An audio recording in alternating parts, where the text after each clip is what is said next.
A visão é desanimadora. Vou morrer? Não. Ainda há uma saída. Elevo os meus olhos para os montes. É de lá dos montes que vem meu socorro? Não, o meu socorro está acima dos montes. Ele vem do Senhor, que fez os montes, que fez os céus, que fez a terra. Muda o foco nesta noite, irmão. Muda o foco. Olha mais para cima. Deixa olhar para o vizinho. Deixa de olhar para as circunstâncias. Deixa de olhar para o cenário geopolítico e olha para o ser eterno de Deus. Querida igreja, a paz do Senhor Jesus. Eu quero agradecer a Deus por ter nos conduzido até aqui e também agradecer a paciência da igreja e do ministério em nos aguardar. Não é, irmãos, estrelismo de nossa parte para chegar tarde, de maneira alguma, mas nós precisávamos aguardar os nossos irmãos e um deles ainda trabalhou e depois de largar, que seguimos para cá. Eu não venho com minha esposa que está gestante e temos poupado ela de algumas viagens, mas veio alguns obreiros que trabalham conosco ali na congregação, onde servimos a Deus, e feliz em rever muitos irmãos no pastor.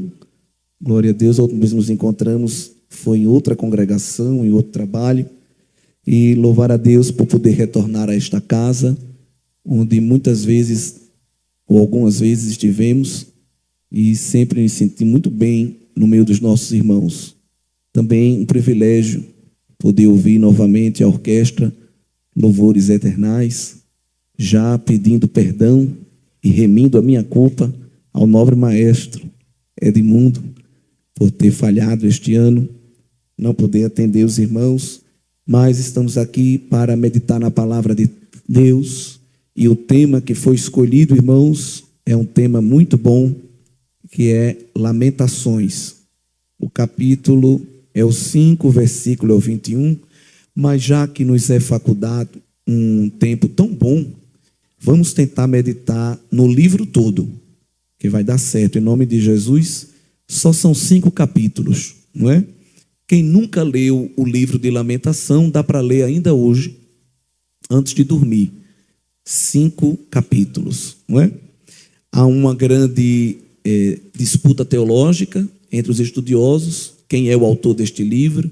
Muitos acreditam que é o próprio Jeremias, há outros que não, mas independente, nós sabemos que o autor foi inspirado pelo Espírito Santo e chegou ao nosso alcance. Esta palavra, inspirada por Deus, entrou no cânon sagrado e serve para a nossa edificação espiritual. Esse livro é livro de choro, por isso recebe esse nome de Lamentações. É livro de pranto. É um livro poético, mas a poesia bíblica nem sempre é de alegria. A poesia bíblica também de tristeza e de pranto. Há 2 livros poéticos na Bíblia e no Antigo Testamento que são livros que retratam desolação, retratam uma tristeza profunda de um cenário caótico. O livro de Jó e o livro de Lamentações, isso de maneira poética. Só que Jó retrata uma desolação no nível pessoal de um indivíduo, que no caso é o próprio Jó. Lamentações, por sua vez, retrata um cenário de desolação e de tristeza nacional. Todo um povo tomado por um cenário caótico.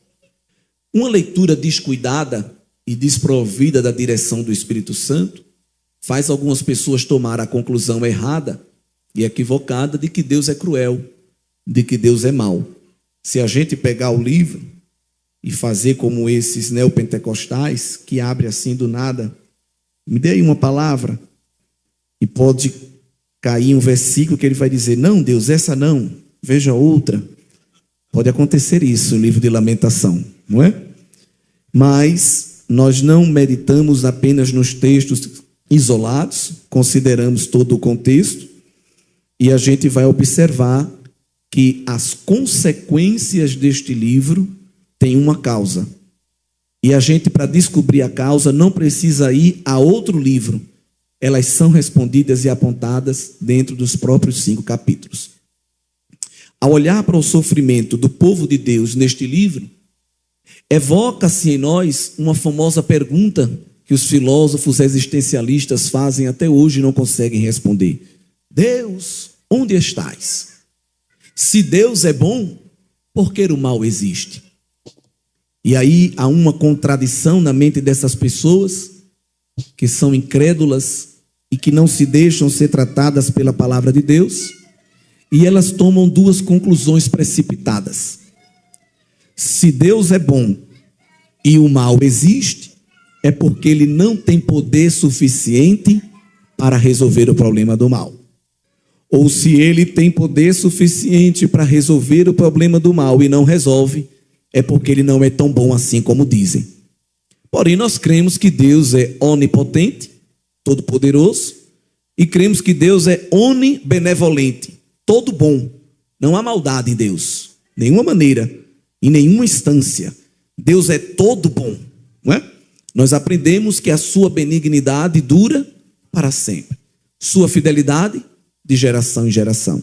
Misericórdia se renova a cada manhã. Justiça se eleva até o céu.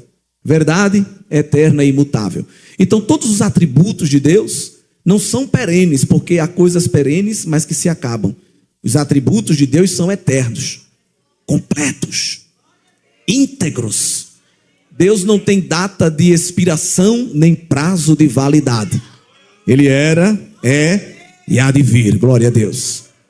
Quando Moisés pede uma carta de recomendação para apresentar a Faraó, no episódio da libertação de Israel, da mão do Egito, e diz: eu vou em nome de quem? E Deus se apresenta como o eu sou que eu sou. No original hebraico, Deus disse para Moisés: diga a Faraó que eu serei o que eu serei. Um povo que tinha muitas dúvidas quanto ao futuro e buscava montar dinastias para não sair do poder. Deus se apresenta como aquele que tem o controle não só do presente, mas também já tem projetado e determinado o futuro na sua onipotência e na sua soberania. Mas então, se Deus é totalmente poderoso e totalmente bom, por que é que ele permite o mal? O mal não é um problema de Deus. O mal é um problema meu e seu. O causador do problema não é o Senhor Jeová. Os causadores do problema somos nós. E o livro do pranto sempre vai destacar porque aquele povo estava pranteando. Vamos ao capítulo 1, a partir do versículo 1. Como se acha solitária aquela cidade dantes tão populosa. Tornou-se como viúva a quem foi grande entre as nações, e princesa entre as províncias, tornou-se tributária. Quem recebia honra, agora paga imposto. Quem vivia no meio das multidões, agora abraça a solidão. Verso 2. Continuamente chora de noite, e as suas lágrimas correm pelas suas faces. Não tem quem a console entre todos os seus amadores, seus amigos. Todos os seus amigos se houveram aleivosamente com ela, tornaram-se seus inimigos. Quem são esses amigos aqui do verso 2? O Egito, a Síria, Sidom, terras que Israel, de maneira diplomática, contraiu bons relacionamentos. Mas na hora do aperto, na hora do sufoco, todos eles viraram as costas. Fizeram o que não conheciam. Deixaram a cidade sozinha. No verso 3 ele diz que Judá passou ao cativeiro por causa da aflição e da grandeza da sua servidão. Habita entre as nações e não acha descanso. E todos os seus inimigos ou perseguidores a surpreenderam nas suas angústias. Meu Deus, se este povo era o povo de Deus, por que estavam passando por tudo isso? Verso 4. Os caminhos de Sião pranteiam, porque não há quem venha à reunião solene. As portas estão desoladas, Os sacerdotes suspiram, as suas virgens estão tristes e ela mesma tem amargura. O povo não tinha força nem para ir para o culto. E os que iam, os sacerdotes, não tinha força nem para adorar. Não tinha força nem para cultuar. Porque tem aqueles que não têm força para vir ao culto. E tem aqueles que pela graça até vêm, mas ainda aqui não tem força para cultuar. Não tem inspiração para adorar.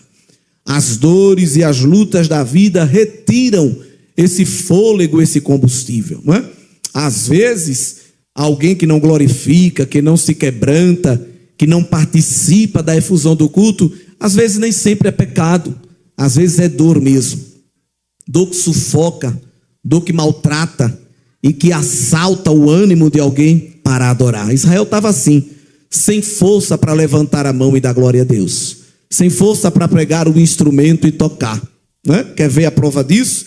Vamos lá ao capítulo de número 5. No capítulo 5 ele mostra como era a falta de ânimo deste povo. No versículo de número 14, os velhos já não têm assento à porta, os jovens já não cantam. Outra tradução, os jovens já não pegam os seus instrumentos.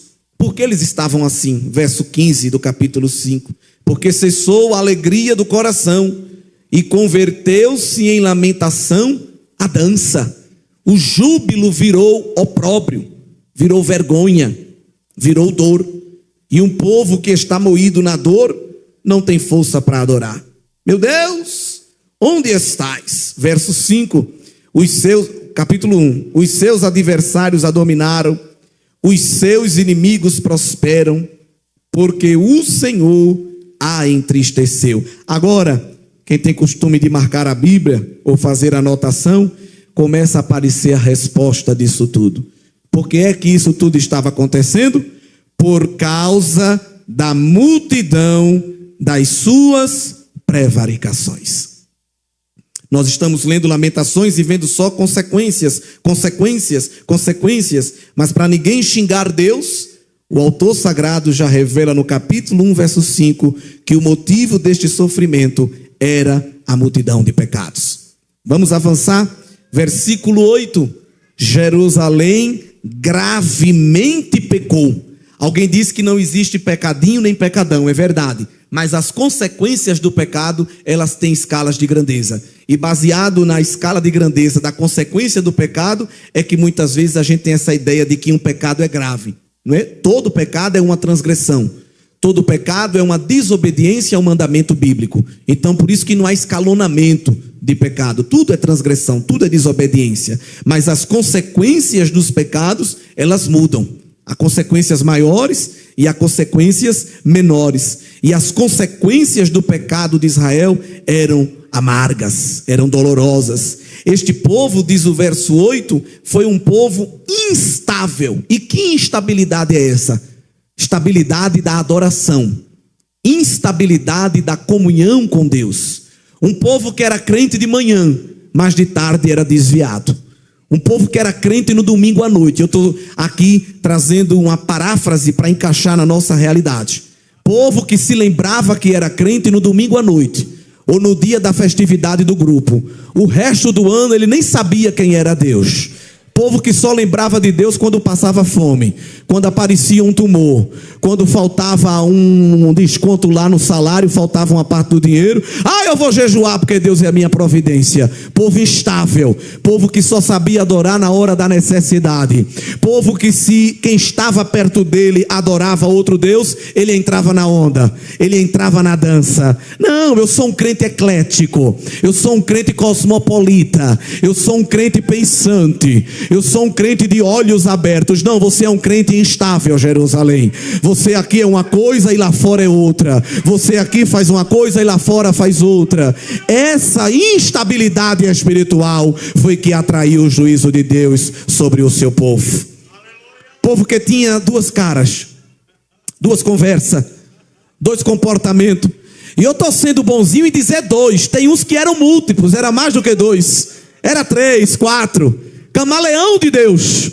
Se a coisa tivesse cinza, ele ficava cinza. Se a coisa tivesse verde, ele ficava verde.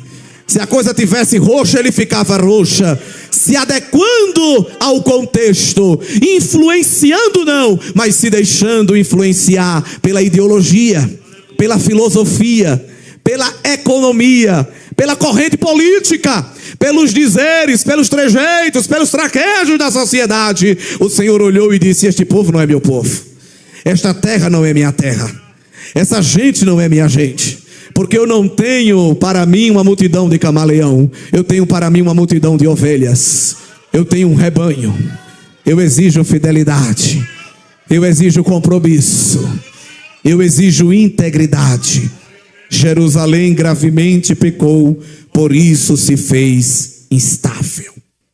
O verso 8 diz que quem lhe honrava passou a fazer o que, igreja? Estamos no capítulo 1, verso 8. Quem honrava passou a fazer o quê? Desprezar. Desprezar. Porque o que atrai a honra para as nossas vidas não é o que a gente tem nem faz, é a presença de Deus. Tem muita gente boba aí recebendo honra, pensando que é alguma coisa. É porque tem algo de Deus na sua vida. E isso atrai outras pessoas. Isso chama a atenção. Quando a gente perde algo de Deus, vem o desprezo, não é? Quando a gente perde a graça de Deus, a gente vira opróbrio, vira piada. Esse povo virou motivo de piada. As nações passavam e zombavam dela. O verso de número 7 diz que os adversários, quando viram, fizeram escárnio da sua queda, fizeram piada, criaram paródias, ou na linguagem de hoje, fizeram meme da derrota de Israel. Não é de hoje que fazem isso. Mas Deus tinha avisado ao seu povo que isso aconteceria. Vamos lá para Deuteronômio, capítulo 28. O bom é que hoje a gente tem bem muito tempo, viu? Aguente aí. Escolher esse tema porque quiseram. Deuteronômio 28. O Senhor dá ao povo uma lista de bênção e uma lista de maldição. Aqui não é Deus e o diabo não, tudo aqui é Deus. E a lista de bênção está do verso 1 ao verso 14. A lista de maldição está do verso 15 até o 68. Quem é que aguenta? Hein? Ó, irmão, por que é que a bênção é pequena e a maldição é grande? Não é questão de tamanho. É porque Deus, para abençoar, não precisa de muita coisa. A bênção de Deus é completa. Glória a Deus, não é? A bênção de Deus é completa.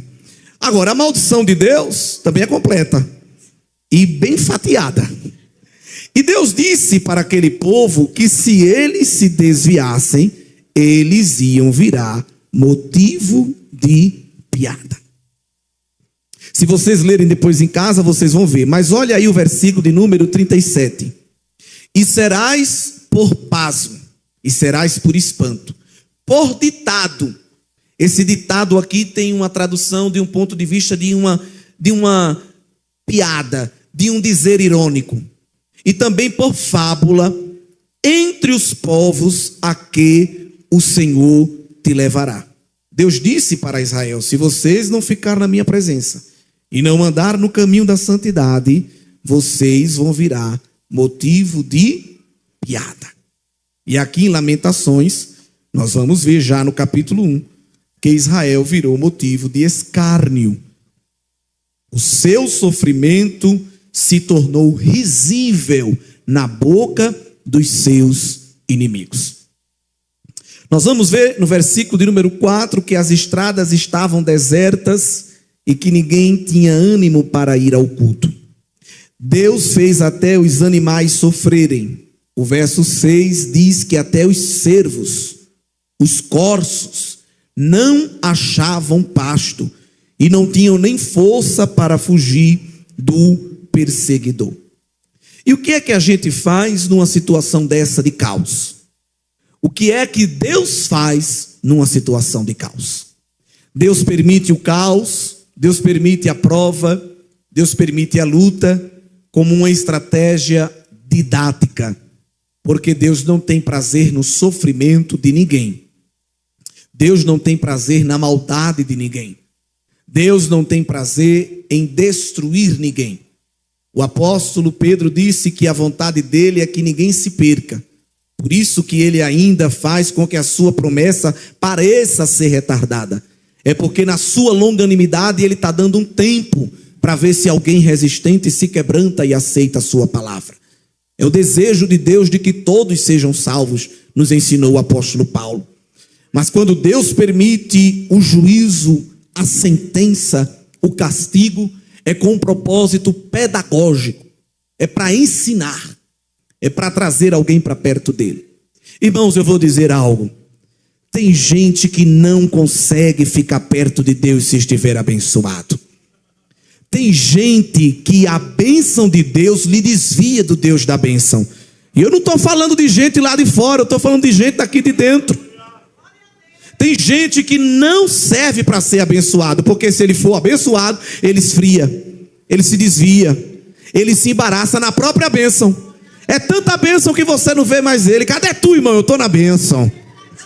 Eu estou na prova, né? Por isso que eu estou aí. Ei, cadê tu, bênção varão? Deus mudou meu cativeiro. Deus me fez dar a volta por cima. Eu dei uma volta por cima que eu estou num lugar tão alto agora que eu não posso andar no mesmo chão que tu anda. Irmão, Deus não abençoa ninguém para tirar este alguém da presença dele. É por isso que com o coração duro de alguém que se ufana e se vangloria de muitas vezes não saber administrar o que recebeu de Deus, aí Deus vai ensinar agora ele a administrar o que perdeu de Deus. Hein?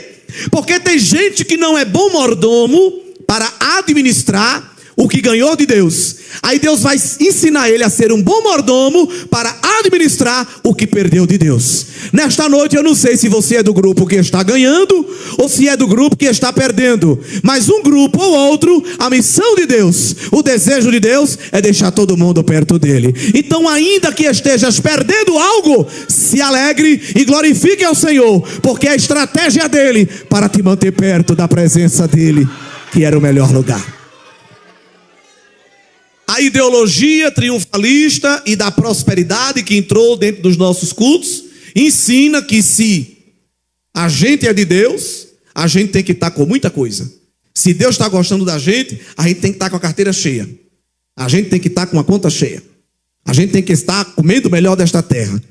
É verdade que é desejo de Deus abençoar. Mas nós aprendemos tanto em Jó como em Lamentações que o parâmetro de observar se alguém está bem com Deus não é o que ele tem das coisas de Deus, mas é o que ele tem do próprio Deus. Presta atenção nisso, viu? Porque tem gente que tem muita coisa que Deus lhe deu, mas tem pouca coisa do próprio Deus. Ele tem o carro que Deus lhe deu, né? E bota lá a frase lá no para-brisa: Deus é fiel. E eu gostei até de um que botou: Deus é fiel. E você, né? Porque que Deus é fiel a gente sabe. Resta saber se a criatura é fiel também, não é? Ele está com a roupa que Deus lhe deu, ele está com o banquete que Deus lhe deu, a casa que Deus lhe deu, não é? Tudo que Deus lhe deu é a bênção. Mas lhe falta as coisas do ser de Deus: a santidade de Deus, a justiça de Deus, a sabedoria de Deus. A criatura tem uma roupa para cada dia, mas falta a sabedoria para tomar as decisões todo dia. Vê que coisa, não é?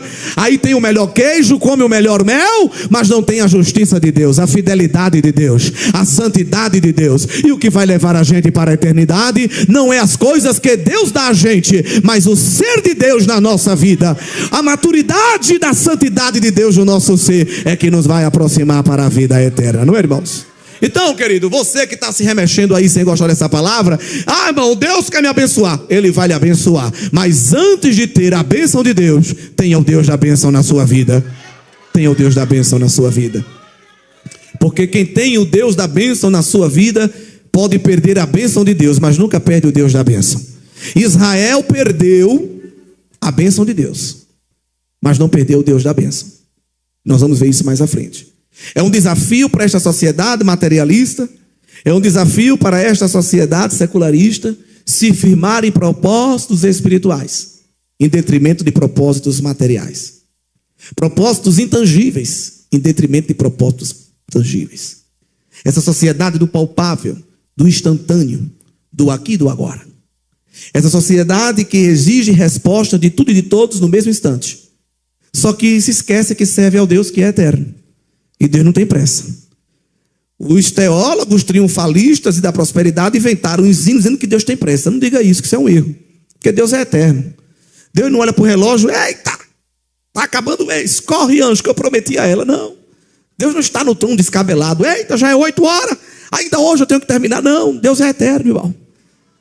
Deus fez o tempo, mas ficou fora do tempo. Os apressados somos nós. Aí a gente compõe hino e inventa pregação dizendo, Deus está com pressa. E Deus anda dizendo, não, eu não estou com pressa. Eu sou eterno. Meu é o dia, minha é a noite. Glória. Eu sou o mesmo ontem, sou o mesmo hoje, sou o mesmo eternamente. Aleluia, aleluia. Os pagãos idolatravam o sol. Aí Deus diz na boca de Isaías, antes que houvesse dia eu já era, rapaz. Glória. Os judeus idolatravam Abraão. Jesus disse, antes que Abraão existisse eu sou. Ele é eterno, irmão. Nós é que somos apressados. Olhe, Deus, eu dou até o fim do ano para o Senhor fazer isso. Ou o quê? Qual é a concessão, qual é a contrapartida que a gente pode apresentar ao ser eterno de Deus? Ou o Senhor faz, eu vou sair da orquestra. Grande coisa, eu levanto o outro e boto no teu lugar. Aleluia. Mas sem adorador eu não fico, eu sou Deus. Ou o Senhor faz, ou eu não vou para o ciclo de oração. Eu levanto 10 para orar mais do que tu. Aleluia. Quando Elias recebeu a ameaça de morte de Jezabel, ficou com uma espécie de síndrome do pânico e se trancou. Disse, eu não quero mais profetizar. Não vale a pena. Ninguém me valoriza. É isso que eu recebo. Sou crente, sou santo e recebo isso, Deus. Quero mais não. Deus foi lá e deu a ele um voucher para ele passar 3 meses viajando. Foi isso. Para desopilar a mente. Você está tristinho, meu filho? Eu vou lhe dar aqui um voucher assim, para o resort, ficar boiando lá na boia, na piscina, para relaxar a mente. Não, Deus levou pão e água. Ele disse, está tristinho? Estou triste, Deus. Por quê? Porque quer me matar. Só tem eu de crente. Só tem o quê? Só tem eu de crente. Não, meu filho. Como tu que não se dobra, como tu que não come na mesa de Jezabel, como tu que prega a minha palavra e que fala a verdade, só como tu, eu tenho 7.000. Ainda tem uns crentes meia boca que fica aí no meio da classificação. Mas como tu, eu tenho um exército de 7.000 profetas para abrir a boca e usar.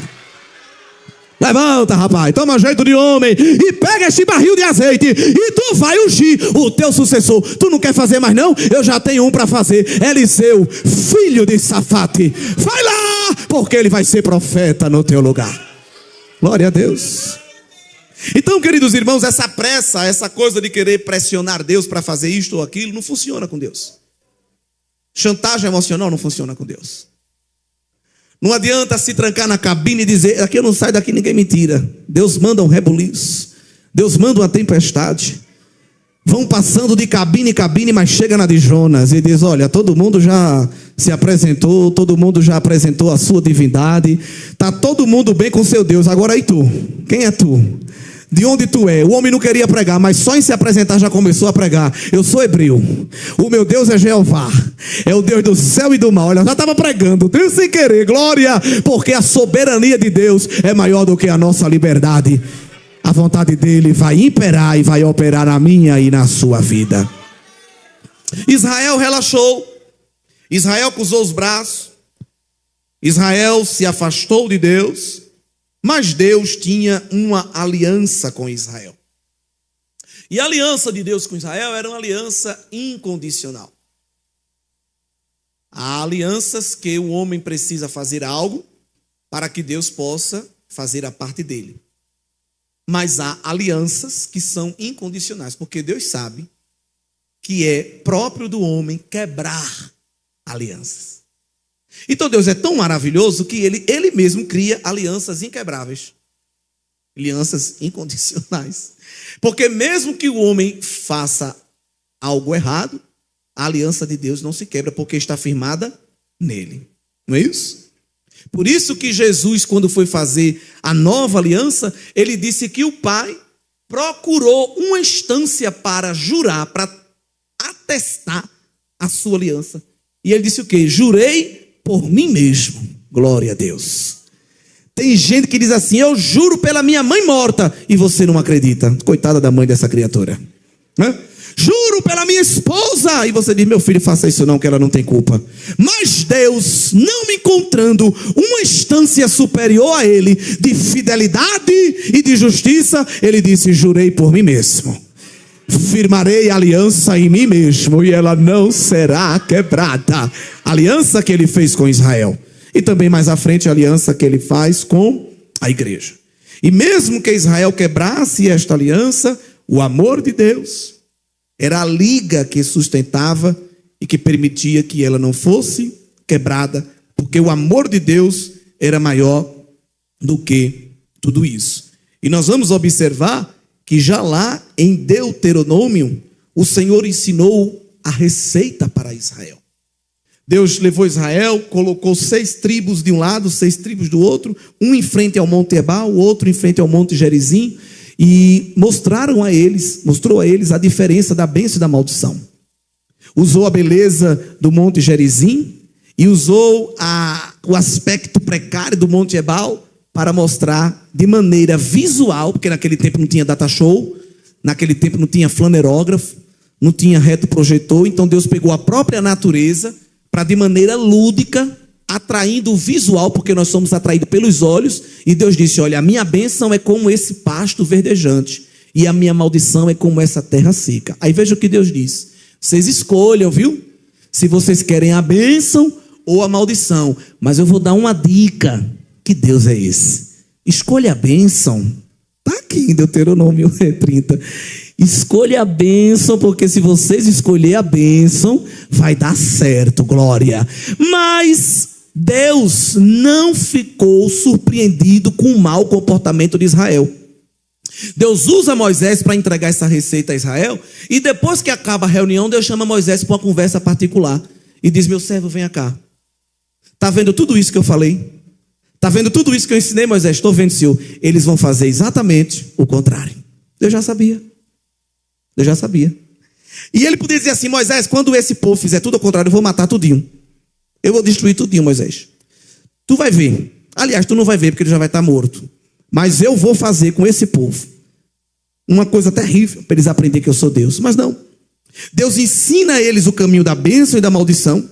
E o Senhor ainda dá uma receita para se eles, acaso, não obedecessem a receita. Capítulo 30 de Deuteronômio.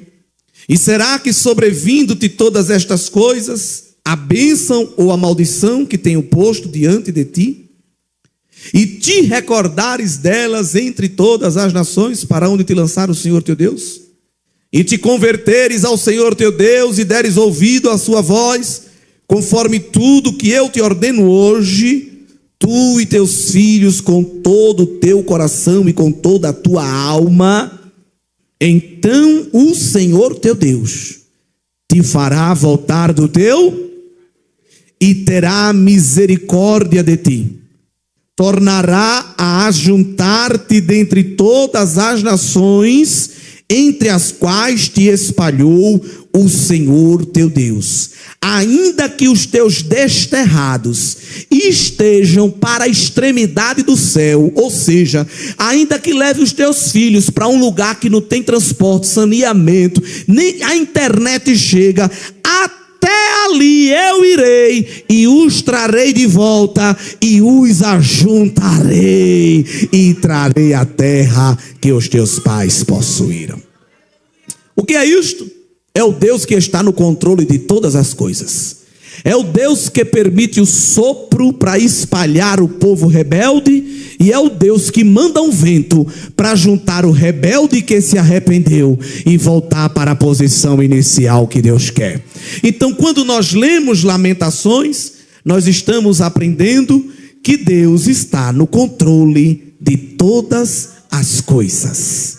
Ainda que o cenário seja caótico, que a gente olhe ao redor e só veja destruição, o verso de número 18 de Lamentações 1, o profeta diz: justo é o Senhor.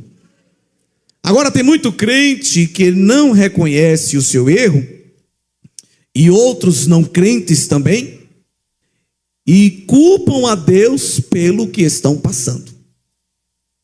Nós temos uma grande dificuldade em aceitar as nossas falhas e gostamos de terceirizá-las, inclusive para Deus. Às vezes é Deus que paga a conta. Me lembro quando assumi a congregação, um irmão chegou, estava detido por muito tempo e disse: olha, eu não queria servir a Deus, o pastor anterior não servia para nada. E, geralmente quando você chega no lugar que alguém fala do anterior, sai de perto, porque quando você sair ele vai falar de você. Mas ele disse: olha, o pastor anterior não me permitia desenvolver minha chamada. Eu digo: meu irmão, vamos olhar para frente. Você crê que Jesus tem algo novo para você? Tem, vamos trabalhar. Trabalhou. Poucos dias depois, desanimado de novo. Não dá certo. Eu digo: o que foi agora? O problema são os irmãos. Os irmãos não me amam. Eu digo: meu filho, você já leu os irmãos de José? Não é? Ele deixou de fazer a obra, deixou não. Então vamos seguir em frente. Tá bom. Passou mais um dia, disse: não dá para fazer a obra. O que foi? Minha esposa. Ela é crente, me ajuda. Complicada, chamei a irmã: irmã, a senhora quer trabalhar? Quero, pastor. Uma bênção, irmã. Olha aí, meu filho, se junte a ela, faça a obra. Passou mais um dia: pastor, não dá mais. E o que foi? O diabo é muito sujo. Você descobriu isso agora, meu filho? Não dá, o diabo não presta. Eu digo: é verdade, não presta, mas você fez coisa com o diabo ou com Deus? Com Deus, vamos seguir em frente. Aí ele rodou, não tinha mais quem culpar, voltou mais uns dias, disse: não dá para mim mais não. Estou entregando tudo, o que foi? Culpado é Deus. Deus não me ama. Eu digo: não tem como fazer um gabinete com Deus para mandar ele lhe ajudar. Nós temos séria dificuldade de reconhecer o mal que nós mesmos estamos causando. Mas Deus não passa a mão na cabeça de ninguém. Ele permite a dor para que na hora mais difícil a gente se desligue de todas as distrações, deixe de olhar para tudo e todos e fique só eu e Deus. Deus e eu. É o quarto escuro da solidão, é o vale da sombra da morte, é a cova do abandono, é o poço do desespero. Mas no meio daquela escuridão e daquela frieza, o reflexo da glória de Deus resplandece e Jeová diz: agora eu chego. Agora eu venho te visitar. Tu estavas distraído com muita coisa e com muita gente. Agora eu vou deixar você sozinho aqui. Eu vou morrer, vai nada. Agora é que tu vai viver. Porque agora tu vai ouvir minha voz. Agora tu vai sentir a minha presença. Agora tu vai ver a minha glória. Agora tu vai perceber que sou eu, Deus, a solução para tudo isso que tu estás passando. Olha para mim. Sabe por que às vezes Deus nos desestabiliza? Para a gente reconhecer que Ele é a nossa estabilidade. Sabe por que às vezes Deus permite a gente ficar desesperado? Para a gente reconhecer que Ele é a nossa esperança. Sabe por que Ele permite a gente chorar? Para a gente reconhecer que Ele é a fonte da nossa alegria. Sabe por que Ele permite a gente sofrer o medo da morte? Para a gente valorizar a fonte de vida eterna que só nele há. Ele permite as nossas perdas para nós valorizarmos os ganhos que o Senhor tem para que nós desfrutemos. Deus permitiu Israel perder tudo para começar a valorizar aquilo que só Deus tinha para dar a este povo. Capítulo 2, versículo 1, de maneira poética, ele diz qual era o lençol que este povo estava coberto. O povo estava coberto com o lençol da ira de Deus. O povo olhava para o céu e só via as nuvens da ira de Deus. A previsão era desfavorável. Derribou do céu à terra a glória de Israel e não se lembrou do escabelo de seus pés. Devorou o Senhor todas as moradas de Jacó e não se apiedou. Derribou as fortalezas da filha de Judá. Cortou, verso 3, toda a força de Israel. Ardeu contra Jacó como labareda de fogo que tudo consome ao redor. É o fogo consumidor de Hebreus que consome o pecado, consome a malícia e consome a impureza. Deus não poupou nenhuma classe, porque quando Deus quer tratar com o povo, não tem sala VIP, nem tem classe privilegiada. Eu quero dizer aos irmãos que no reino de Deus não tem foro privilegiado. Todo mundo comparece à sala da prestação de contas. E no capítulo 2, verso 6, o autor diz que na indignação da ira de Deus foi rejeitado com desprezo até o rei e quem mais? O sacerdote. Inclusive, se tinha 3 classes que Deus está virado, era a classe real, a classe sacerdotal e a classe profética. A classe real porque muitos reis trouxeram para dentro de Israel o altar de Baal, o altar pagão. Deixaram de cultuar ao Deus vivo para cultuar os deuses estranhos. A classe sacerdotal porque os sacerdotes, mancomunados com o sistema político, em troca disso daqui, permitiram e fizeram vista grossa e deixaram entrar no templo, onde eles eram a liderança, eles deixaram entrar no templo, que aquilo não entrou da noite para o dia, a profanação, aquilo que era santo. E a classe profética também não escapou, porque a classe profética, vendo todo aquele cenário, mudou o teor da profecia. Um povo que estava em pecado, distante de Deus, mas quando vinha para o culto queria receber a bênção de Deus em detrimento do Deus da bênção. Os profetas se levantavam e diziam: receba a bênção, receba a vitória, tempos de novidade, você vai dar a volta por cima, vai deixar de ser tapete para virar cortina. Hoje você está deixando de ser cauda para ser cabeça. Está vindo algo novo. A providência. Esse vai ser o ano do sobrenatural. Esse vai ser o ano da prosperidade. Esse eco está se repetindo aí. Um povo que não ora, um povo que não jejua, um povo que tem alergia à leitura da palavra, fica no celular até descarregar ou explodir, mas se lê a Bíblia, meu olho arde. Eita, hein? Os anorexos, os bulímicos, sofrem os transtornos alimentares, às vezes por causa de um padrão excessivo de beleza estética. E tem crente que não consegue passar uma privação temporária de alimento para buscar um padrão de beleza ética. Vê que coisa. Tem gente gastando rios de dinheiro para se enquadrar no padrão estético do século 21. E a igreja tem à disposição os elementos de nutrição da graça para lhe adquirir o padrão ético de Cristo, o caráter de Deus na vida, mas não consegue fazer. Jejum não, irmão, que eu desmaio. Tem igreja que tem que botar enfermeiro na manhã de jejum, porque os irmãos desmaiam, porque não estão acostumados a jejuar.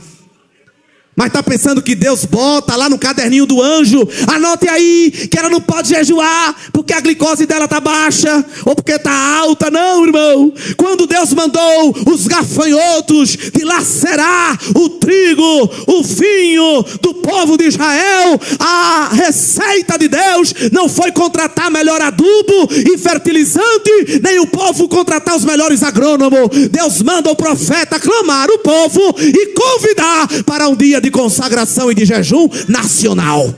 Se fosse hoje, a igreja ia se reunir. Vamos se reunir, que tem um irmão ali que é agrônomo, tem ali um engenheiro florestal, tem ali um biólogo. Vamos ver técnicas para vencer essa praga.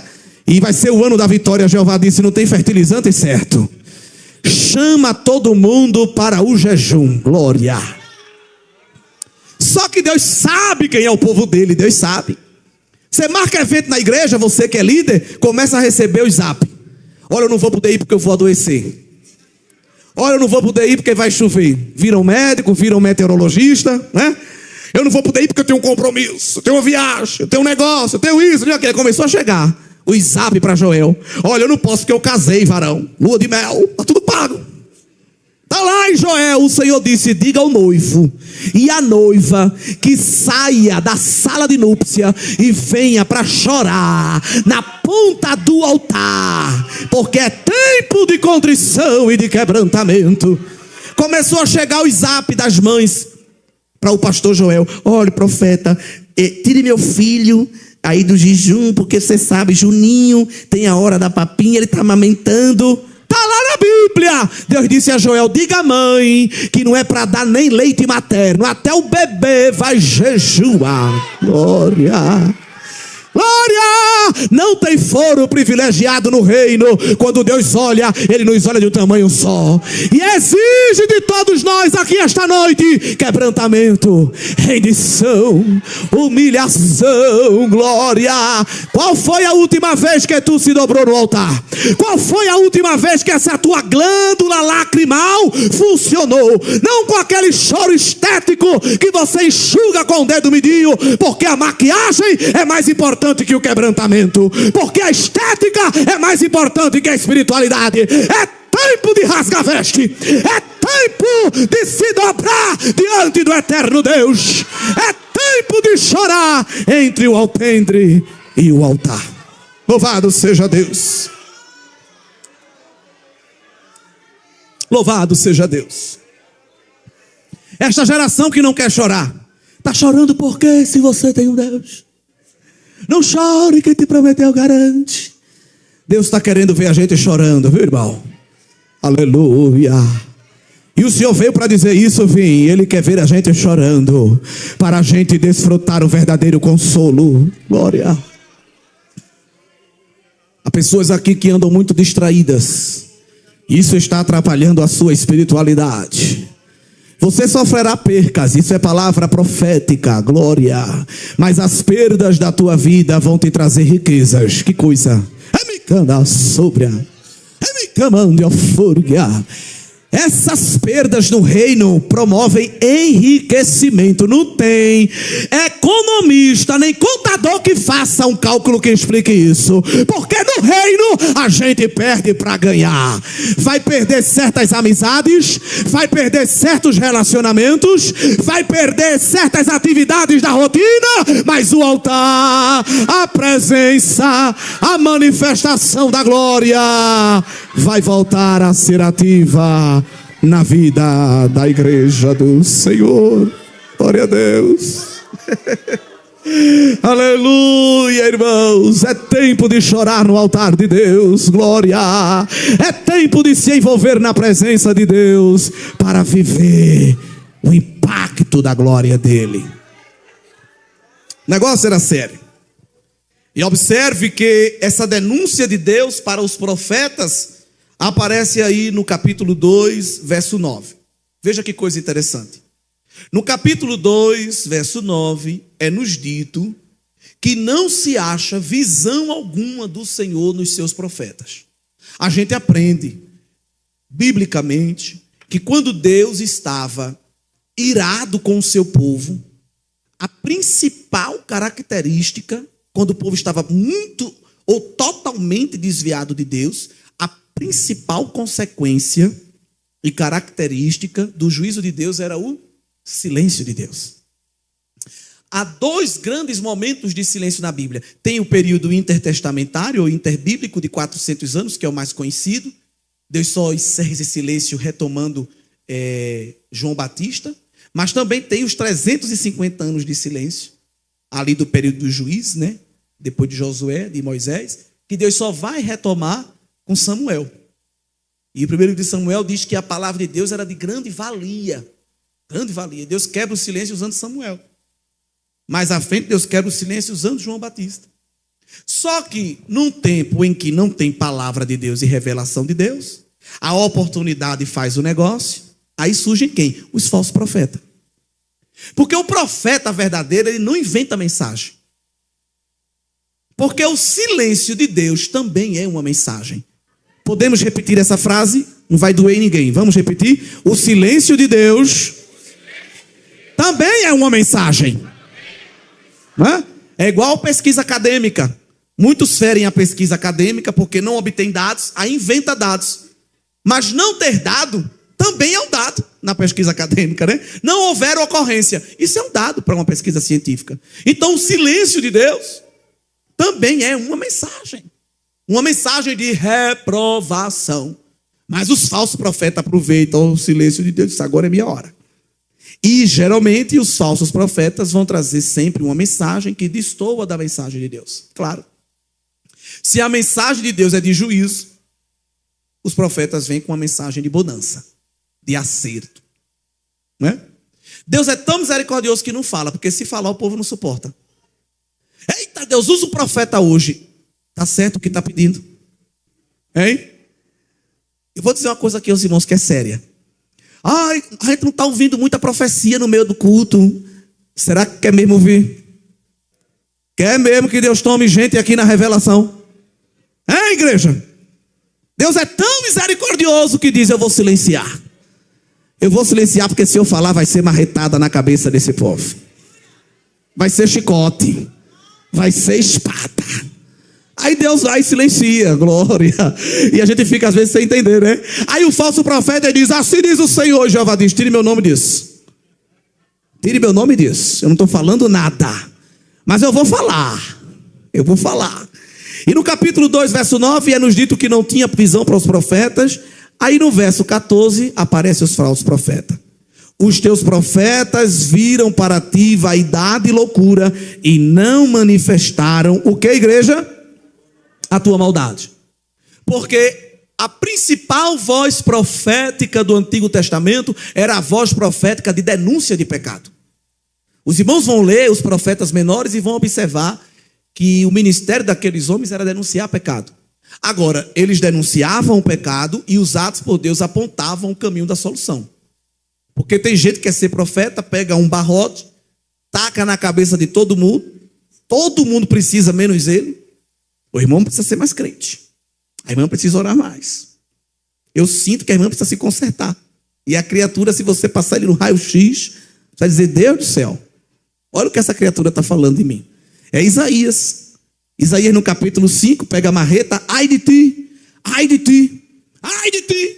Aí depois que ele vê a glória, depois que Jeová mostra quem realmente ele era, aí ele diz: ai de mim, que vou perecendo. Vou morrer. Deus diz: vai não, porque você confessou o pecado. Você vai viver e ainda vai profetizar. Agora tu vai profetizar com labareda de fogo na boca. Diferente. Os profetas falsos estão em nosso meio. As mensagens de autoajuda estão sucumbindo às mensagens de ajuda do alto. A massagem de ego está tomando lugar da lixa da palavra, porque a palavra vem para lixar. A palavra vem para cortar as arestas. A palavra vem para tirar os catombos. O Senhor Jesus não vem com algodão e hidratante para passar no rosto. Malaquias disse que ele ia vir com fogo de ourives e lixívia. Jesus vem com água sanitária para esfregar as sujeiras da minha e da tua roupa na lavanderia do Espírito Santo. Glória. Não sou contra cosmético não, viu? Pode usar, é bênção. Mas Jesus não está preocupado muito com este padrão estético, porque isso aí a gente encontra em qualquer farmácia ou em qualquer consultora. Mas o Senhor está preocupado no padrão ético. Está faltando em muitos de nós. Mas Ele tem fogo e tem água, glória. O que a água não limpa, o fogo purifica. O que a água não lava, o fogo queima. Você recebe? Você abre a mão nesta noite para receber fogo e água da purificação nesta noite na tua vida? Porque Satanás quer manchar a tua veste, mas ele vai chegar atrasado, porque a graça nos lava e nos queima. Nos lava e nos queima. Ele está lavando a gente aqui nesta noite enquanto a palavra é pregada. Ele está queimando o nosso interior. Aquilo que o diabo pensa que vai usar para nos derrubar, Deus está extirpando e dizendo: a minha graça limpa, a minha graça renova, o meu fogo purifica. Ei, irmão, crente cheio do fogo não é crente que pula e marcha. Crente cheio do fogo é crente santo. Porque às vezes rodopia, mas a veste está suja. Mas que você seja um crente cheio do fogo, que o pecado não se instala na tua vida, porque o fogo de Deus te purifica e me purifica de todo pecado. Na ideologia neopentecostal, crente cheio do fogo é crente que arregala o olho. Eita, essa irmã ela é vaso, ela arregala o olho. Deus está dando alguma mensagem a ela, tem nada, só o olho grande mesmo assim. Ei, tem uns pregadores que dizem: faça a cara de profeta. Qual é a cara? Você imagina Ezequiel fazendo alguma careta para profetizar? Você imagina Daniel fazendo alguma careta para profetizar? Não precisa, irmão. Falta de fogo. Aí precisa de trejeitos, precisa de chilique para ter uma aparência de espiritualidade e de santidade. Mas quem tem verdadeiramente fogo tem santidade. E onde tem santidade tem manifestação da glória. Não precisa se tremer, mas a carne treme no temor de Deus, é diferente. Eita glória, suporte a palavra. Não é o tremor do batuque, do pandeiro, do corinho de fogo, não. É o temor e o tremor da santidade de Deus que nos faz viver uma vida que agrada a Ele. Glória a Deus. Tem fogo aí na tua vida? Eita, tem fogo aí para espantar os demônios? quer espantar o pecado. Ai, como o diabo queria fazer da tua casa um ninho dele, mas ele pega e bomba, porque tem muralha de fogo ao teu redor. E Jeová diz: aqui está blindado. Aqui não vai entrar a seta da lascívia, aqui não vai entrar a seta da frieza, aqui não vai entrar a seta da irreverência, porque o fogo consumidor vai queimando o que é estranho e permanecendo a tua vida na santidade que agrada a Deus. Faltava a Israel verdadeira profecia. E qual é a verdadeira profecia que precisamos ter? Palavra.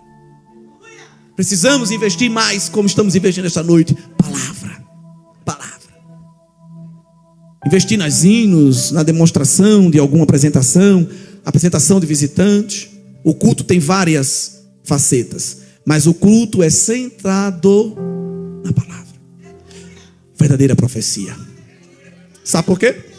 A verdadeira profecia livra a gente do cativeiro. Verso 14, Deus denuncia que os falsos profetas não falaram a verdade para afastar o povo do cativeiro. Sabe por que tem gente sofrendo? Porque não ouve a verdadeira profecia, que é a palavra de Deus. Aí chega na igreja para oração, o inimigo está furioso. Não está furioso não, ele está gargalhando.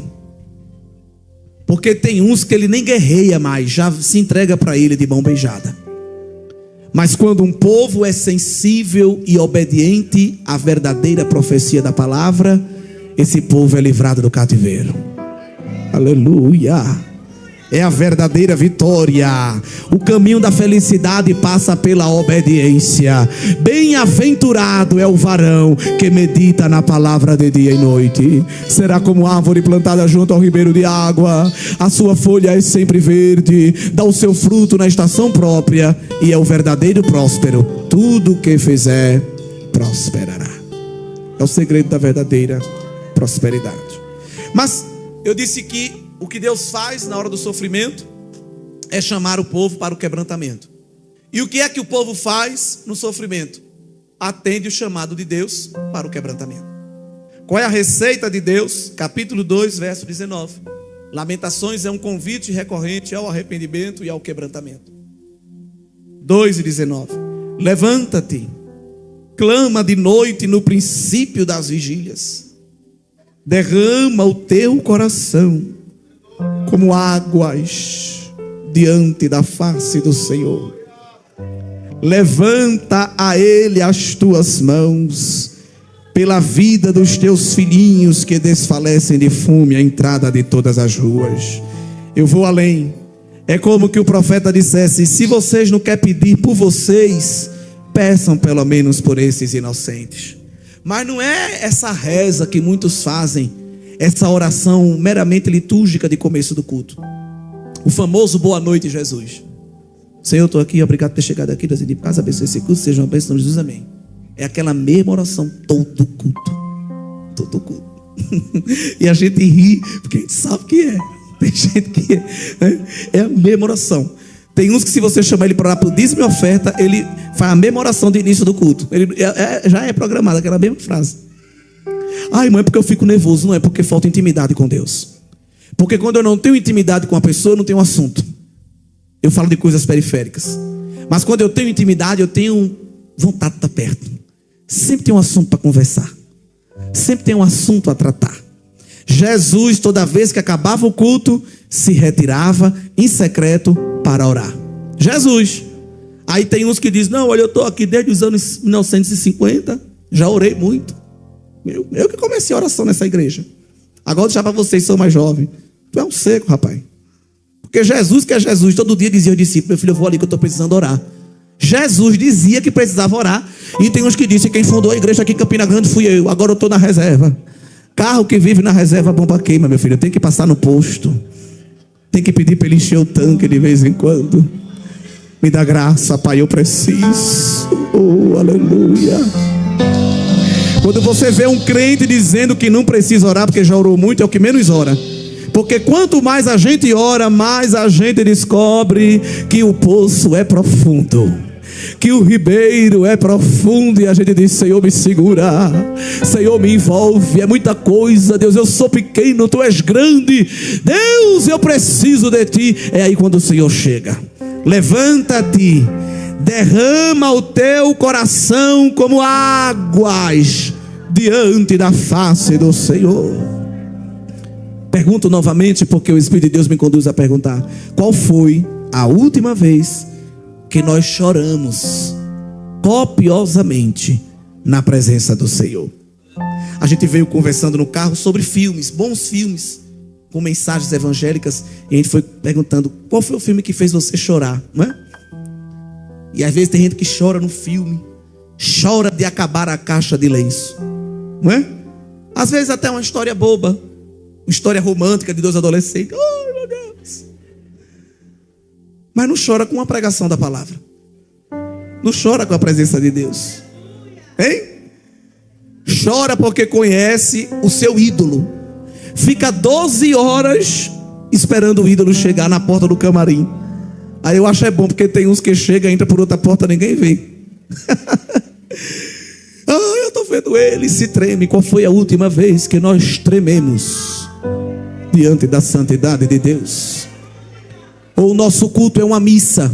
Como assim missa? Um roteiro programado e mecânico, que a gente cumpre de maneira engessada, sabendo sempre o que vai acontecer, porque nós temos liturgia, mas nos falta espiritualidade. Nós temos técnica, mas nos falta fogo. Nós temos performance, mas nos falta unção. Mas aonde há quebrantamento, há resposta de Deus. Onde há arrependimento, há perdão, aleluia.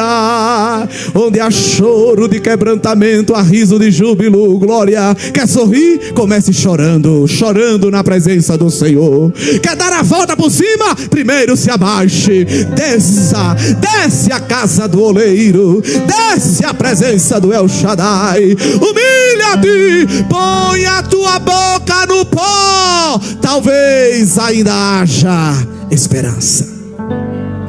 Vamos descer do nosso pedestal, vamos descer da prateleira, vamos sair da zona de conforto, e como crentes e como igreja, vamos derramar o nosso coração, os nossos sentimentos, vamos rasgar, aleluia, as nossas vestes. O Senhor disse: rasgai os vossos corações e não as vossas vestes. Eu não quero liturgia mecânica, eu quero devoção. Esse povo me adora com lábios, mas o coração está longe de mim. Mas quando o coração chega e se abre e se desemboca, está aqui Deus. Não tem reserva, não tem performance. Isso aqui não é um show, isso aqui não é um número, isso aqui sou eu, Deus, sou eu. Eu estou derramado perante ti, eu não tenho mais o que mostrar. Isso aqui sou eu, nu e cru. O Senhor também aparecerá e se revelará integralmente para nós. Tem muita gente na igreja rezando, pouca gente orando. Não é rezando Ave Maria, nem crê em Deus Pai. Repetições mecânicas. Repetições mecânicas. Por isso não vive o milagre. Por isso não vive o sobrenatural. Por isso não sente o fogo de Deus na vida. Repetições mecânicas. Coração petrificado, coração fechado, coração duro. Não, eu sou um crente equilibrado, você é um crente duro, seco. Isso que é. Nós precisamos ser quebrantados, precisamos reconhecer a presença de Deus com facilidade, precisamos ter disponibilidade para o Espírito Santo mover em nós, glória. Às vezes, para falar até uma língua estranha é uma luta, irmão, não é? Só depois de muita tapa nas costas, às vezes é que sai uma língua estranha, não é? Deus, eu quero ser usado. Aí bota 3 metros de pano na boca. Não, Deus, não. Irmãos, vamos ser quebrantados, vamos ser voláteis na presença de Deus. A nossa adoração tem que ser como incenso, porque incenso sobe com facilidade, glória. Mas o incenso só sobe se tiver fogo nele. Se não tiver fogo, o cheiro não se desprende. O aroma não evapora. E esta noite Deus está reacendendo fogo em corações aqui, viu? Crente que trouxe a erva aromática, mas não desprende com facilidade porque falta fogo. Mas o fogo de Deus está sendo colocado novamente na tua boca, na tua mão, aleluia. Há uma brasa nova incendiando o teu ser. E isso vai mudar até a qualidade do teu culto. Glória a Deus, lá na galeria, aqui embaixo. Eita glória, essa labareda está devolvendo o perfume da adoração. Glória, Deus do céu esta noite está fazendo assim, ó. Ai, esse cheiro me agrada. Aleluia, será que Deus reconhece o teu cheiro no meio da multidão? O cheiro da adoração, o cheiro do quebrantamento, glória. Alguém chegou aqui travado para chorar, mas eu, Deus, estou tirando a trava. Você disse: Deus, faz tempo que eu não sinto a tua presença, pois agora no meio da mensagem o Espírito me autoriza a falar. Eu estou tirando a tranca das tuas emoções e estou te devolvendo a sensibilidade espiritual. Chora na minha presença, que manda sobre a fúria. Chora, derrama o teu coração. Eu estou abrindo o teu coração e te convidando a derramá-lo perante mim. Derrama o teu coração. Como é que se derrama o coração? Glorificando a Deus, elogiando ao Senhor, expressando palavras de gratidão, reconhecendo a nossa humanidade e a divindade dele, reconhecendo a nossa pequenez e a grandeza dele, reconhecendo a nossa limitação e o poderio dele. Derramai-vos em humilhação, porque o Senhor derramará sobre nós a sua chuva temporã e a sua chuva serôdia, para regar a nossa terra e nos devolver a frutificação que perdemos. Há terras áridas aqui esta noite, há terras áridas, mas a graça de Deus está irrigando novamente. Você se arruma, esteticamente vem tão belo, tão bela para o culto, mas o seu culto é morto. Mas pela autoridade do Espírito eu digo: era morto. Era morto, porque o fogo está fazendo novamente o aroma se desprender do teu coração. Glória a Deus. Irmão, e o culto, para ser verdadeiro, eu tenho que pular, tenho que correr, tenho que gritar? Não necessariamente. Não necessariamente. Mas o culto a Deus é um culto vivo, é um culto dinâmico. Tem crente que se você pedir para ele ficar em pé 2, 3 vezes no culto, ele reclama. Vai para a academia fazer ginástica, puxa daqui, puxa dali, vai para frente, vai para trás e não reclama. Mas se você mandar levantar 2, 3 vezes, esse irmão não tem sabedoria, para que se levanta e desce? Meu santo, te falta fogo, porque quem tem fogo desprende o aroma.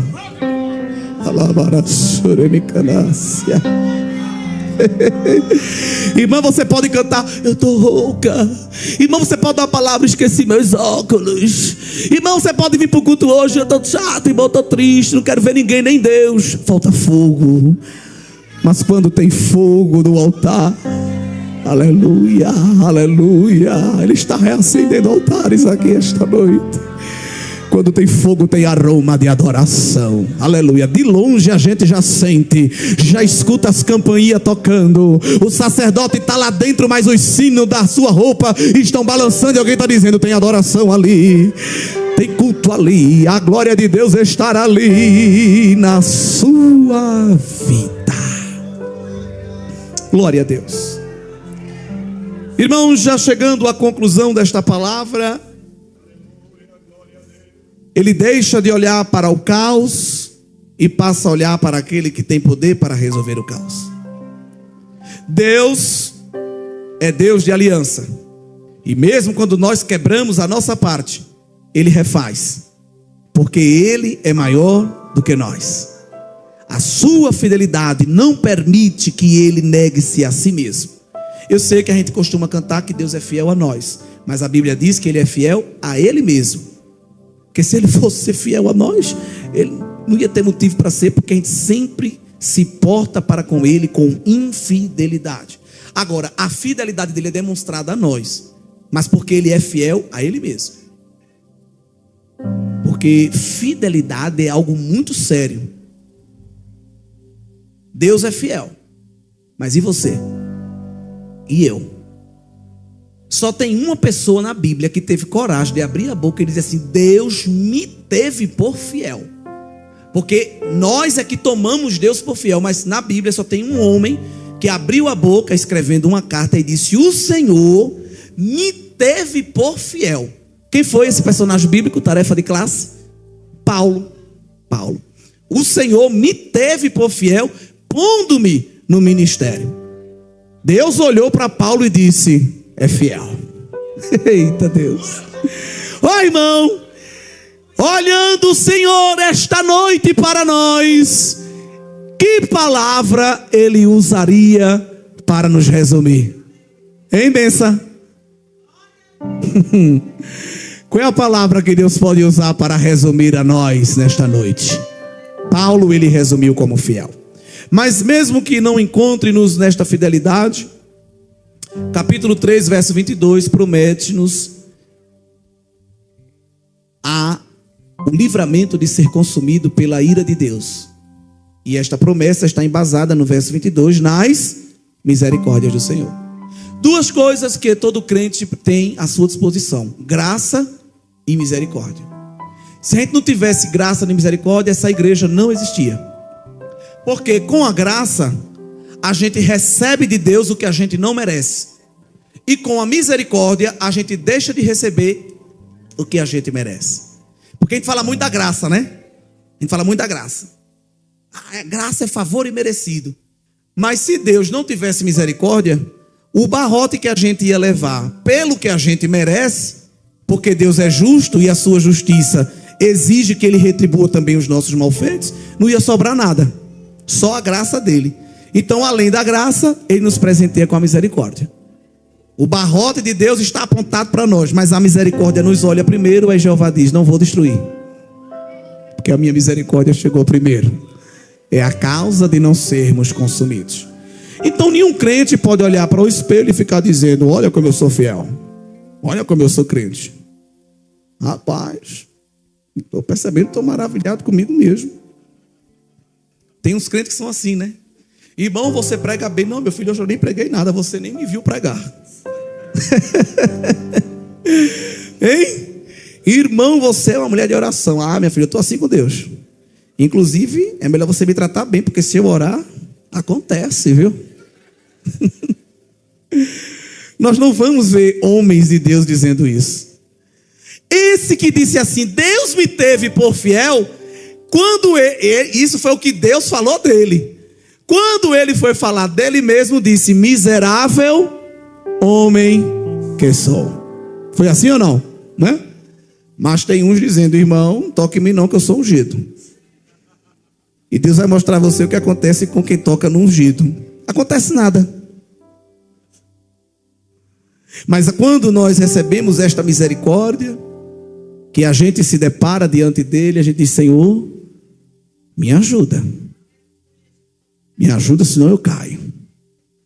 E sustenta, porque eu não valho nada. Eu não sei nem porque o Senhor está me usando. E Deus diz: porque eu sou o Deus de graça e de misericórdia. Aí o teu coração não tem tempo de se inchar nem de inflar, porque ele já está revestido de graça e de misericórdia. E quando Satanás quiser te apontar, você vai dizer: realmente eu sou falho, mas Ele é o Deus que trabalha melhor do que a reciclagem. Glória.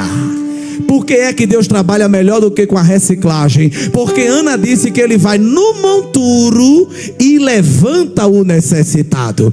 A palavra original para monturo ali é lixo que não serve nem para ser reciclado. Ô fia, O fio, sabe o que é que a gente era? Lixo que não servia nem para ser reciclado. Mas o trator e o guindaste da bondade e da misericórdia foi lá e disse: vem, vem. Mas eu, Senhor, e o que é que eu tenho? Nada, mas eu tenho graça e misericórdia.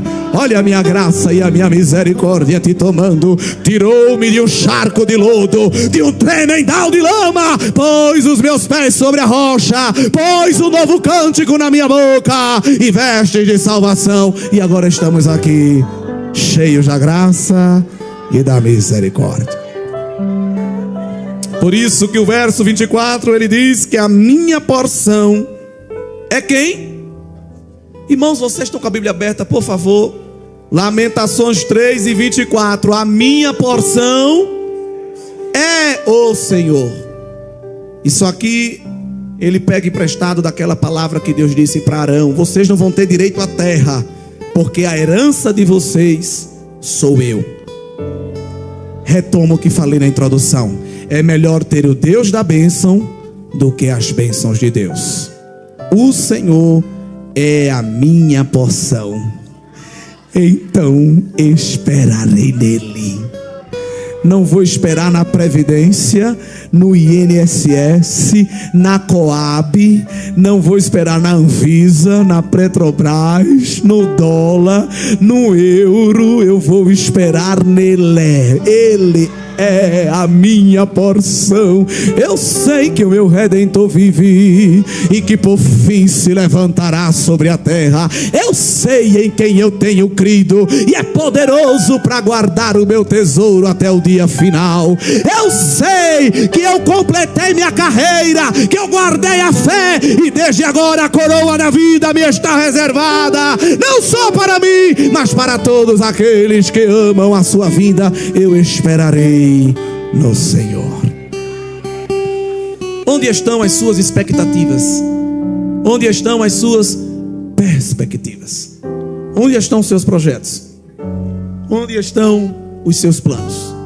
Se estiver no Senhor, não vão falhar, não vão esmorecer, não vão ser demolidos, porque quem está firmado na rocha suporta o caos, suporta a instabilidade.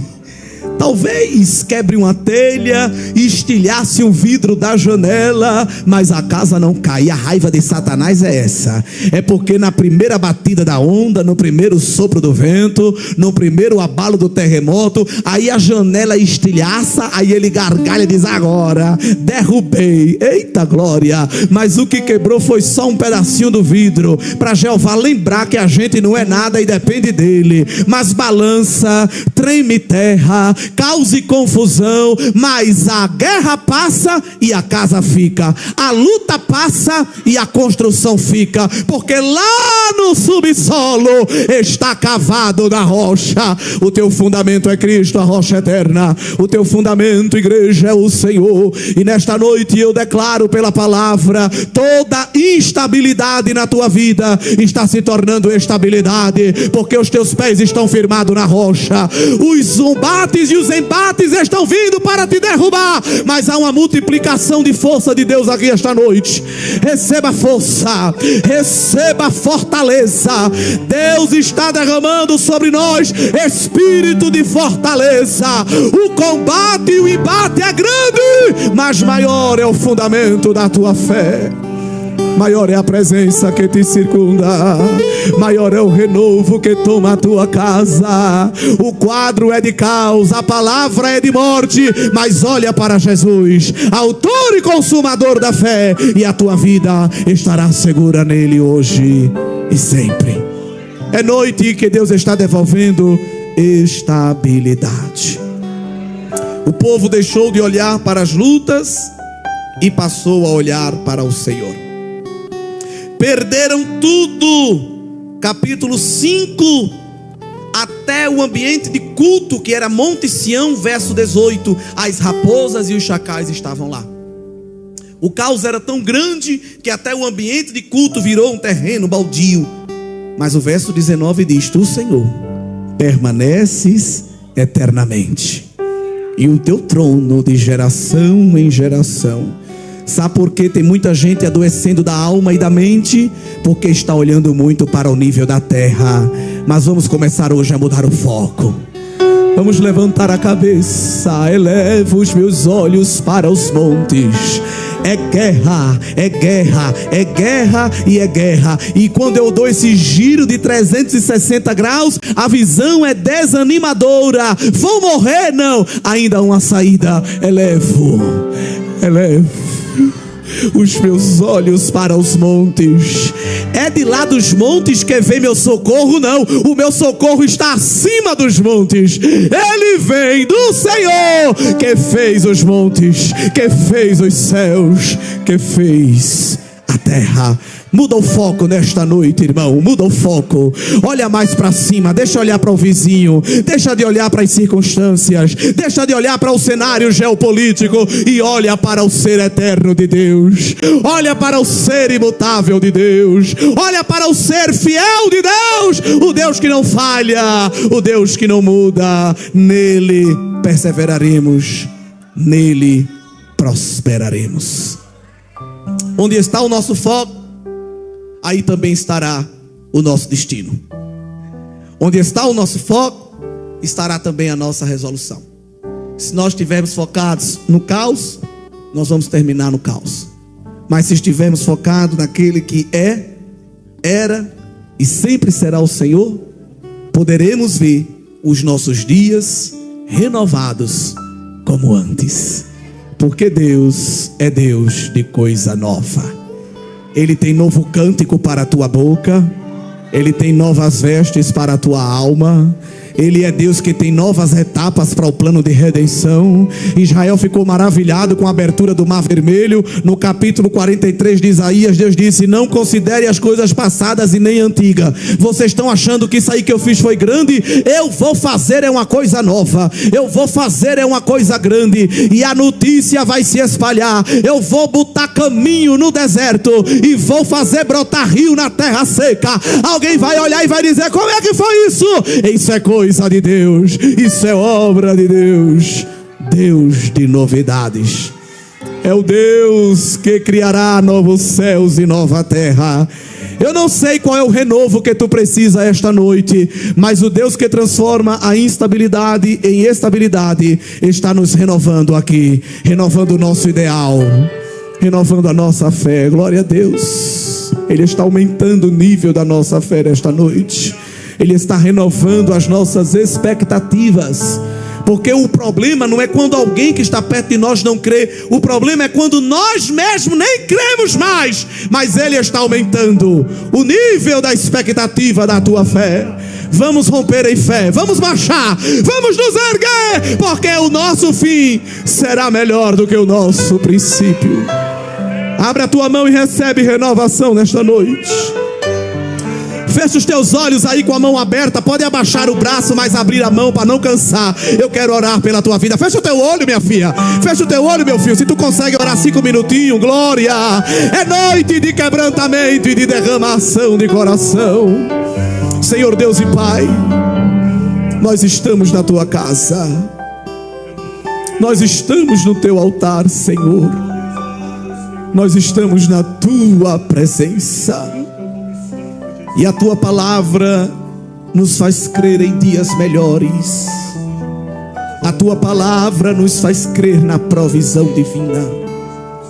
Tu sabes as lutas, os entraves. Tu sabes as guerras travadas. Mas te pedimos nesta noite, abre um facho de esperança. Faz brilhar, Senhor, o reflexo novo da tua glória. Faz com que este crente sinta a novidade vindo a caminho. Isso é fé. Não vivemos por vista, mas vivemos por fé, Senhor. Renova, Deus, o nosso ânimo e o nosso vigor. Porque a luta cansa, a peleja enfraquece, a guerra desestabiliza. Mas do Senhor é a guerra, glória. renova a força e nos dá vida, vida espiritual, vida para enfrentar Golias, vida para saltar a muralha. Ai, como alguém tem retrocedido, porque está vendo que a muralha é grande. Grande é Deus, grande é o Senhor Jeová. Faz alguém te ver, Senhor. Abre os nossos olhos, como Eliseu pediu para o Senhor abrir os olhos do moço e ele ver o livramento das carruagens celestiais. Aumenta a nossa visão esta noite, renova a expectativa da tua igreja, nos concede, Deus, melhores ideais, nos motiva, Deus, nos inspira a uma melhor adoração, a um santo ajuntamento, nos mostra o caminho da humilhação para viver a exaltação de Deus. Glória ao teu nome. Põe apetite na nossa boca pela tua palavra, põe apetite, Deus, na nossa alma por momentos de oração, e que o teu Santo Espírito nos acompanhe com gemidos inexprimíveis. Ensina-nos a orar, Senhor. Faz da nossa casa um ambiente da tua glória. Nos faz andar contigo em Emaús, ouvindo a tua voz e sentindo o coração flamejante. Que saiamos esta noite, Deus, envolvidos e compromissados com a tua palavra. Que cada crente esta noite saia renovado, com ideais, com propósitos, que lhe faça enxergar um futuro de bênção e um futuro de paz. Setas de doenças da mente, de doenças da alma, do espírito, sejam desbaratadas aqui esta noite. Põe, Senhor, na cabeça de cada crente o capacete da salvação.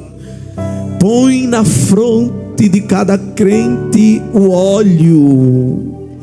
Põe nos nossos olhos colírios do teu Espírito. E blinda, Deus, a nossa mente, para não fixarmos no cenário caótico, mas possamos olhar para aquele que é belo, que é perfeito, para aquele que é justo, para aquele que é fiel, em nome de Jesus. Amém. 141 da harpa. Se tem alguém que não confessa a Cristo como Salvador, enquanto cantarmos, você pode vir aqui à frente. Você que ouviu essa palavra e precisa ter um encontro com Deus, este é o dia para você ser alcançado por Ele. Glória a Deus. Ainda estou no tempo que me concederam. Aonde guiar-me, meu Senhor, eu seguirei por seu amor. É sua mão que me conduz, por mim ferida sobre a cruz. Guia-me sempre, meu Senhor, guia meus passos, Salvador. Tu me compraste sobre a cruz, rege-me em tudo, meu Jesus. Acho prazer em te seguir, descanso e paz me faz sentir. Receba paz esta noite. Doce caminho, receba inspiração para obedecer a Deus. Gozo me traz te obedecer. Guia-me sempre, meu Senhor, guia meus passos, Salvador.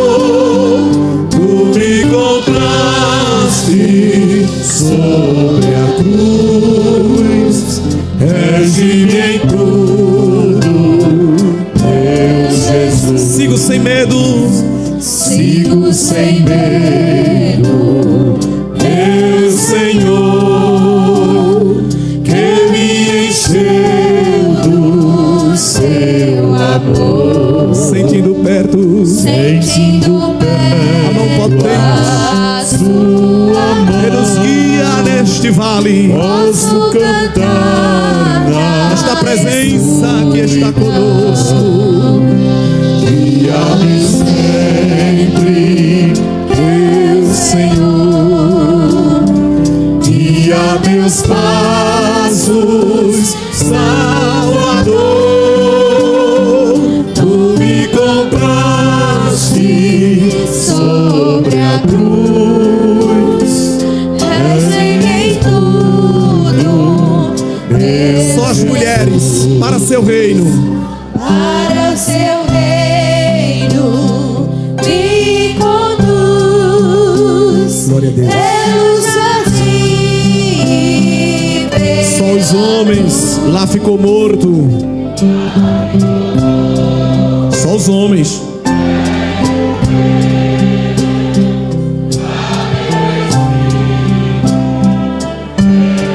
Toda a igreja, guia-me sempre, meu Senhor, guia meus passos, Salvador.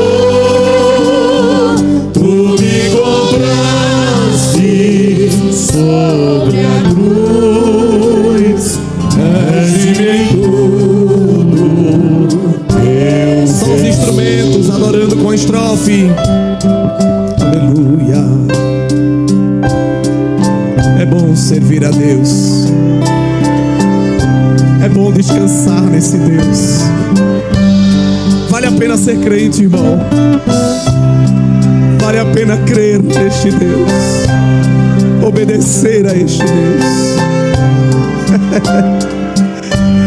Toda noiva do Cordeiro, guia-me sempre, meu Senhor, guia meus passos, Salvador. Tu me compraste sobre a cruz, rege-me em tudo, meu Jesus.